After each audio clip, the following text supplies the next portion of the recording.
desses temas não tem, pelo menos na conversa com a Senasp, não havia muita clareza quanto à posição das entidades e se havia, pelo menos, uma posição única. Então, essa reunião aqui foi pensada no sentido de colher das entidades a posição das entidades, ainda que o governo depois divergisse alguma posição ou não acompanhasse, mas pelo menos para ter clareza do que seria consenso, um consenso mínimo entre as diferentes entidades, para a gente poder estar depois negociando até com as outras áreas de governo, para definir a posição de governo, sabendo qual reflexo que isso teria na posição das entidades. E é muito importante as entidades isso aqui, porque na hora que votar, se as entidades estiverem de acordo, o lobby é vocês, né? A gente encaminha, mas para a coisa andar a gente sabe que tem que conversar com os deputados, isso aqui, e aí o lobby seria de vocês, mas para isso precisa ter um texto que seja mais ou menos acordado aqui. Então, nossa ideia é essa. Eu acho que é uma oportunidade, eu acho que pensando nessa reunião como uma reunião das entidades, para tirar uma posição das entidades, acho que poderia ter até uma posição até ambiciosa, assim, em relação à manutenção das prerrogativas, equiparação de prerrogativa com os órgãos de segurança. Acho que realmente aqui pode ser tirada uma posição sem nenhum tipo de... uma posição ambiciosa. Agora, o que fazer dela depois, dentro da tramitação, o que vai dar para fazer, é uma outra posição. Pelo menos se tirar daqui o consenso, o que as entidades pensam a respeito. Que é o mínimo. O mínimo consensual. Certo? Consensual, para a gente tentar a parte, negocia através do mínimo para cima.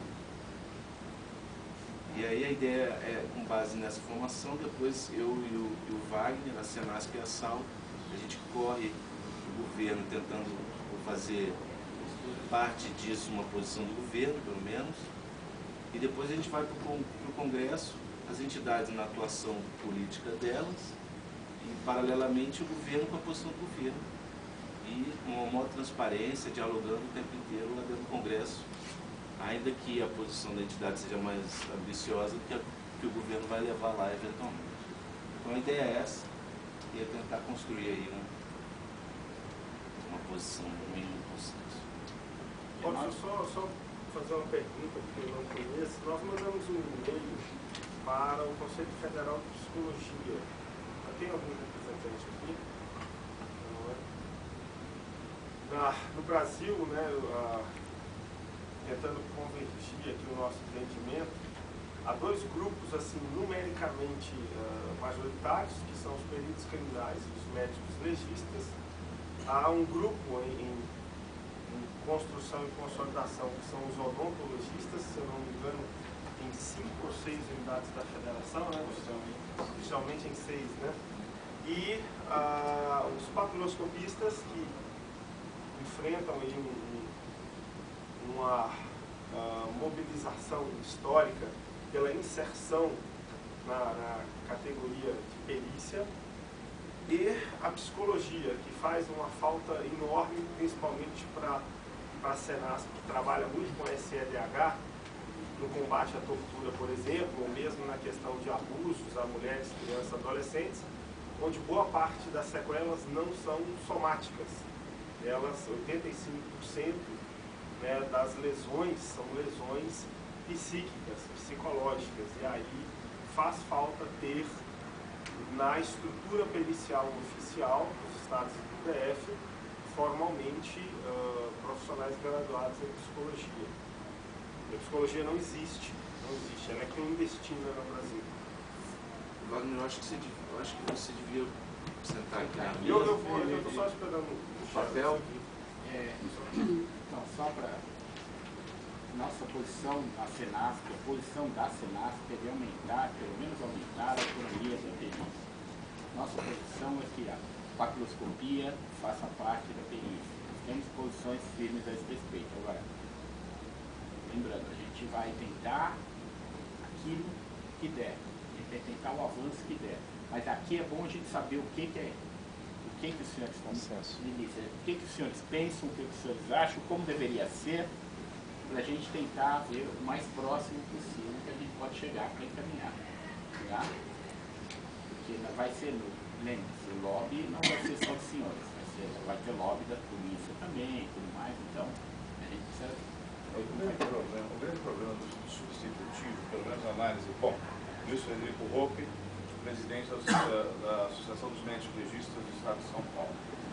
O grande problema, pela análise do nosso advogado, é que o substitutivo nos remete a sermos subordinados aos delegados de polícia. Em São Paulo, pelo entendimento dele. E em São Paulo, está certo que isso não é total, porque nós não nos promovemos, somos nós que nos promovemos, a corregedoria não é feita por nós, quer dizer, nós não somos julgados. Enquanto nós não nos promovemos, a corregedoria não for nossa. A formação do perito não for feita por nós, e eu sei que isso agora é muito difícil, a não ser que se mude a Constituição, né? Uma emenda constitucional. Se não for feita, não existe problema. Com certeza. Hoje em São Paulo, temos residência em medicina legal, quer dizer, uma formação, né, em medicina legal, mas são muito poucos. Temos pós-graduação em medicina legal na USP, há muitos anos que eu fiz, por sinal. Só uma residência. Oi? É uma residência. Uma residência no Brasil. O país inteiro. E a pós-graduação da USP, não sei se tem outros estados, ali não tem mais falar, mas não é mais há mais de 20 anos. Em São Paulo, pós-graduação, sensu lato, que eu fiz 2 anos. Né? E agora, dentro, por exemplo, agora na Academia de Polícia de São Paulo, ela não forma médicos legistas. Qualquer médico pode prestar esse concurso. Ele entra, ele é formado policial. Não tenho nada até uma formação policial.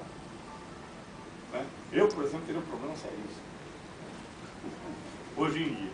Mas, né, nós vamos realmente excluir, por exemplo, uma prova física, nós vamos excluir alguns colegas que são gênios da medicina legal. E com certeza eles não vão trocar